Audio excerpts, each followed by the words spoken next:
నమస్తే. Bad media Pawan Krishnamurthy మీద మరొకసారి వీడియో చేయవలసిన అనివార్యమైన పరిస్థితి ఏర్పడింది.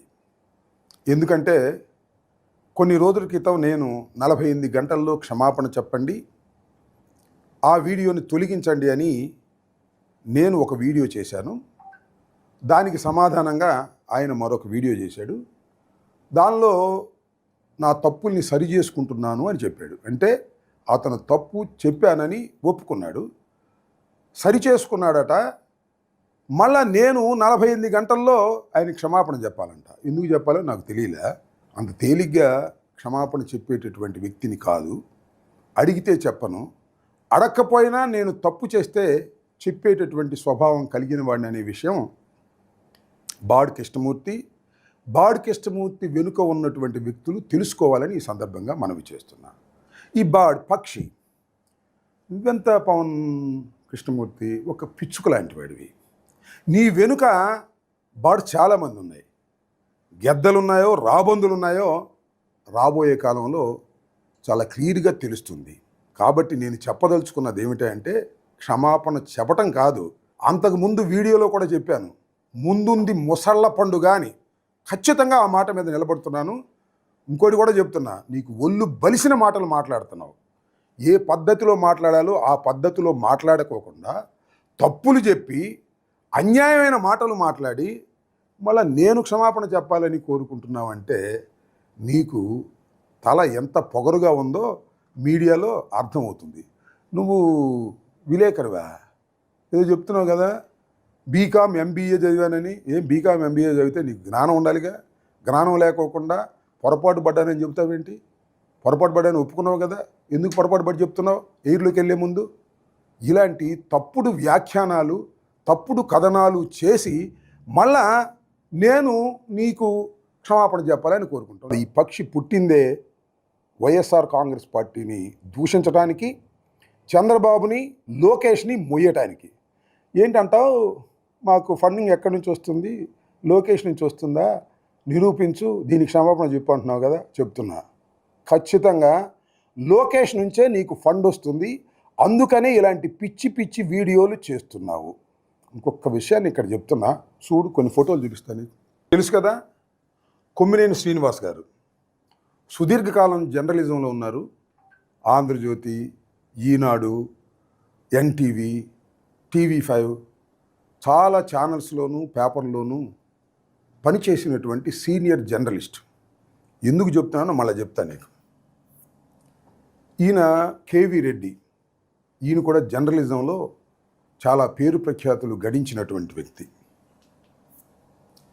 ఈయన పోసాని కృష్ణమురళి గారు సినిమా డైరెక్టరు, సినిమా యాక్టరు. ఈయన కృష్ణరాజు గారు, ఈయన కూడా జర్నలిజంలో పనిచేసినటువంటి వ్యక్తి. వీళ్ళందరినీ ఎందుకు చూపిస్తున్నానంటే వీళ్ళందరి మీద తప్పుడు కేసులు పెట్టి జైల్లో పెట్టారు. చాలా కాలం జైల్లో ఉండి వచ్చారు. అలాంటి నేపథ్యం వాళ్ళ రాష్ట్రంలో జరుగుతుంది. కూటమి ప్రభుత్వం ఈ విధంగా ప్రవర్తిస్తుంది.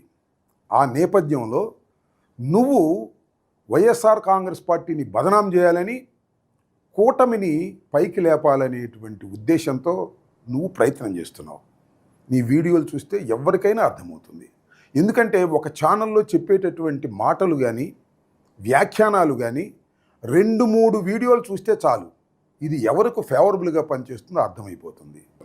అంతేకాదు, మరొక ఫోటో కూడా చూపిస్తాను. ప్రశ్న రావణ్ ప్రస్తుతం నెల్లూరు జైల్లో ఉన్నాడు. అన్యాయంగా, అక్రమంగా 4 కేసులు పెడితే 4 కేసుల్లో బెయిల్ వస్తే ఉపా కేసు పెట్టి జైలుకి పంపించారు. అలా చేస్తుంది ఇక్కడ కూటమి ప్రభుత్వం. దీంతోపాటు ఇంకా 2-3 ఫోటోలు మీకు చూపిస్తాను. ఎందుకు చెప్తున్నానంటే అలా జర్నలిజం మీద ఉక్కుపాదం మోపి జైల్లో పెట్టాలని ప్రయత్నం చేస్తున్న నేపథ్యంలో పవన్ కృష్ణమూర్తి నువ్వు మాట్లాడుతున్నావు. చాలా వీడియోలు నేను చూసి ఎప్పుడూ రెస్పాండ్ కాలా. నువ్వు నా మీద చేసిన అవాస్తవమైన వీడియోని చూసి క్లియర్గా చెప్పాను, అది తప్పు అయితే సరి చేసుకోవాలి. మళ్ళీ నేను క్షమాపణ చెప్పాలంట 48 గంటల్లో. చెప్తా. ముందుంది ముసళ్ళ పండగ, తొందరేమీ లేదు, కాలం గిర్రున తిరిగి వస్తుంది అనేది కూడా గుర్తుపెట్టుకో. ఇంకా 2 ఫోటోలు చూడు. చూసావుగా, ఈయన సీమరాజా ఈయన కిరాకార్పి. వీళ్ళిద్దరూ తెలుగుదేశానికి అనుకూలంగా విచ్చలవిడిగా మాట్లాడతారు, బూతులు కూడా మాట్లాడతారు. వాళ్ళకి నీకు పెద్ద తేడా ఏముంది? వాళ్ళు బూతులు మాట్లాడతారు, నువ్వు నైస్గా మాట్లాడి తడిగుడ్డలతో గొంతులు కోసే మార్గాన్ని అన్వేషిస్తావు. కిరాక ఆర్పీకి, సీమరాజుకి నీకు ఏమీ తేడా లేదు. అందరూ సమానమే. చంద్రబాబు దగ్గర, లోకేష్ దగ్గర డబ్బులు తీసుకుని మీరు ఈ రకమైనటువంటి కార్యక్రమాలు చేస్తున్నారు. గుర్తుపెట్టుకో. ఇంతకుముందు నేను చూపించినటువంటి ఫోటోల్లోని వ్యక్తులు జర్నలిస్టులు, జైల్లో ఉన్నారు. వీళ్ళు ఉంటారు భవిష్యత్తులో జైల్లో. నువ్వు కూడా సిద్ధంగా ఉండమని సవినయంగా హెచ్చరిక చేసి చెప్తున్నా. నువ్వు పిచ్చుక లాంటి వాడివి.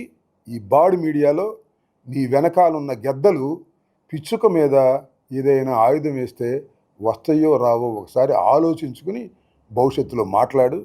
సరే, నీకోసం టైం వేస్ట్ చేసి నేను సమాధానం చెప్పవలసి వచ్చింది. సమాధానం చెబుతూనే ఉంటాను, దానిలో ఏ వెనుకడను. నాతో ఎవరో మిత్రులు చెప్పారు, ఆ పవన్ కృష్ణమూర్తి కోసం మీరు చేయటం ఏంటండి, ఎవరితోన్నా చేపించవచ్చు కదా అని. అట్లా నేను ఎవరితోనూ చేపించను. డైరెక్ట్గానే నేను మాట్లాడతాను. మళ్ళా వీడియో చేయి, మళ్ళా మాట్లాడతాను. నీ సంగతి ఏంటో తేలుస్తానని గుర్తుపెట్టుకోమని ఈ సందర్భంగా చెప్పదలుచుకున్నాను. ధన్యవాదాలు.